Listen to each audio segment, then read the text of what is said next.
పని పాట లేనోళ్ళు పర్సు పోరలు దోస్తాన్లు బట్టి పొద్దు మాపు తెలవక తాగుతుంటారు. ఇక కూలీనాలి చేసుకుంటోళ్ళు పొద్దంతా చెమట తీసి మాపటీలు ఇంటికి పోతప్పుడు ఈయన తీసుకొని పోతారు.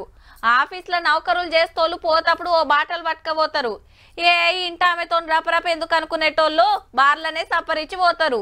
కానీ కొందరు అట్లా కాదు, కడుపులో ఇంత వడంది కాలు రెక్కలు ఆడనే ఆడాయి. గీ అన్న సుత గా బాపతే ఉన్నట్టుండు. అన్న ఊదుడుకు మిషన్ షేక్ అయింది, సార్ షాక్ అయిండు. పోర్రి తక్కువ వచ్చిందా మరి? 325 రీడింగ్ వచ్చిందంటే మామూలు పోత కాదు అది.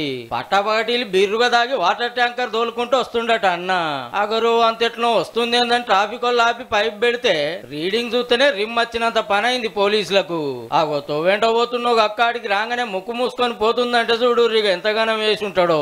ఉప్పలికెళ్ళి అమీర్పేటకు పోతుంటే పంజాగుట్ట కాడ ఆసనచ్చి పట్టేసిర్రు. కిక్కు 35 లోపటి ఉంటే ఏం కాదు, 50 దాటిందంటేనే మన క్యాలీలో లేనట్టట. ఇప్పటిదాకా 100, 150 వచ్చిన వాళ్ళు చూస్తున్నారు గాని ఏకంగా 300 దాటిందంటే అన్న గజపోతగాడే ఉన్నట్టుండు.